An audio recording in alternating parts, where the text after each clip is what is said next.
you are a small business owner who is exhausted with following traditional marketing advice, I've got some surprising truths that just might set you free.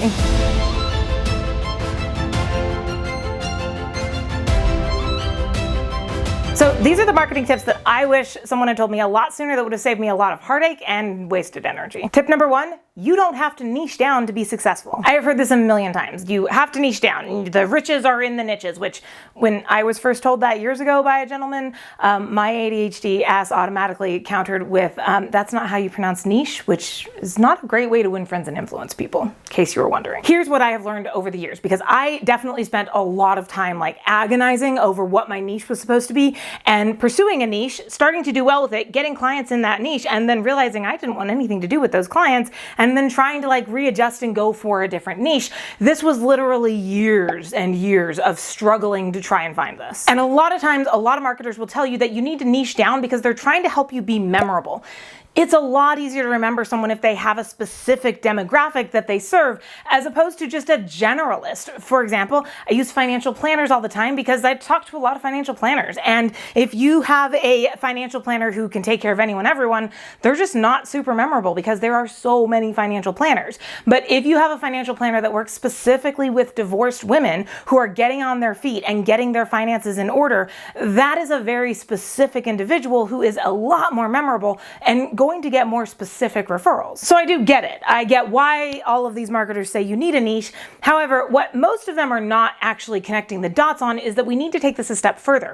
You can be memorable by having a niche, but you can also be memorable by having emotional marketing. If your marketing sparks emotions, makes people feel something, feel excited, interested, makes them feel seen, heard, cared for, valued, important, makes them feel something, it lights the brain up, and that is also memorable. You don't need to target left-handed wedding photographers with poodles. You just need to know who your individual customers are so that you can speak to their emotions and what they are feeling. Now that said, this does mean you are going to need to know your individual customers, like the people you are talking to. You could have 6 target markets. That's fine. I don't care, as long as you do the research so you can speak to them. We've personally seen this explode with Grow Disrupt, my company that produces events, because in the past I would get hyper specific to small business owners between 1 and 5 million in revenue who were service-based, who had all of these qualifications, and we got some engagement, but like that was super niche and it wasn't really getting people to convert. It was when we started to back out and say, hey,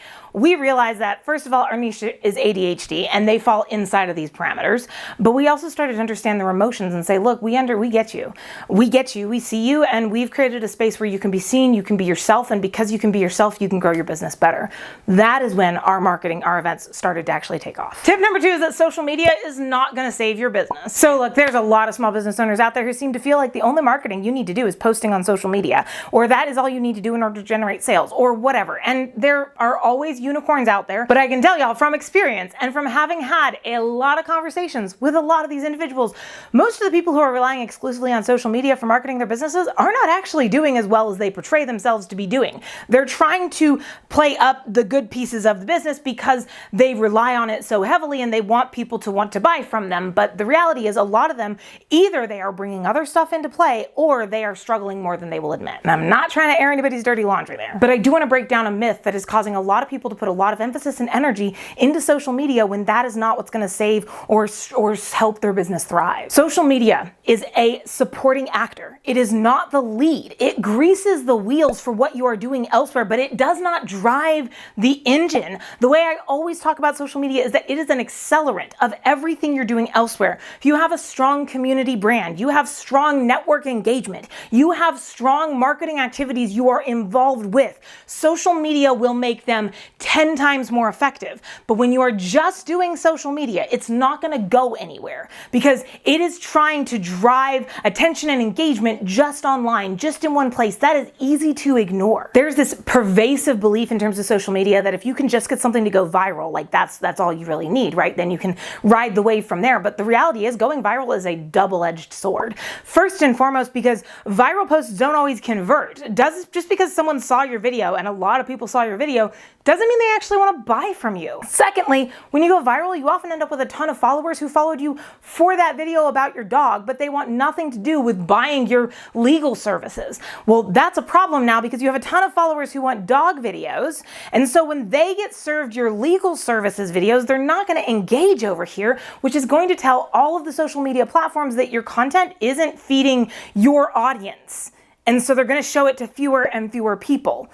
That's a big problem. Lastly, when it comes to social media, one of the biggest things to keep in mind is that most people do not have the capacity to put the effort into social media that it requires to be truly successful with it. It is going to be much smarter for you to make social media a gliding, a supporting actor and focus your energy on other activities than to put all of your energy and interest into social media content. Tip number 3, you can outsource deliverables, but do not outsource your brand voice. Look, especially if you're early into outsourcing things for your business, you can outsource graphics and editing and scheduling. That is phenomenal, but it is going to be so important that you stay really engaged with things like your messaging, your tone, final approvals. Like, I have seen so many small business owners who have just completely abdicated responsibility to their marketing team. So they hire an agency and then they just kind of hands off and walk away.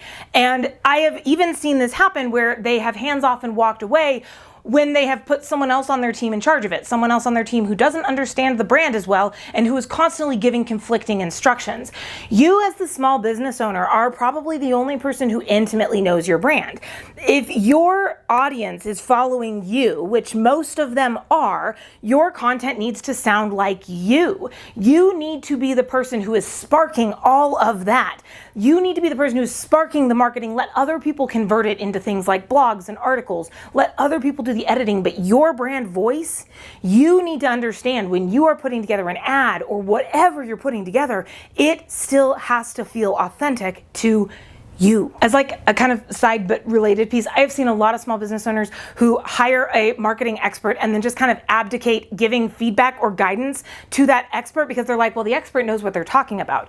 The expert does know what they're talking about to a large extent, but you still know the brand. Marketing is only going to be effective when it meshes with the brand. You have to still be involved and be willing to say, hey, you know what? I don't want to do an ad there. That's not authentic to who we are. Or vice versa.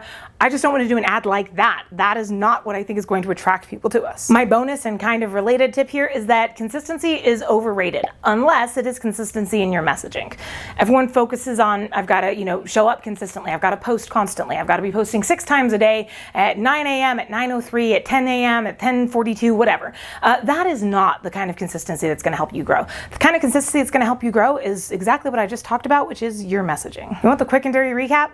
Forget about worrying about your niche, forget about trying to master the gram, and keep your voice yours. Those are the keys to making your marketing effective and hopefully saving you a lot of energy. And now I'm curious to know which of these surprised you the most. Drop in the comments. I would love to hear from it. And if you want more myth-busting marketing, there are other videos on my channel talking about exactly that, but I'll also be back in a couple of weeks with another video just for you.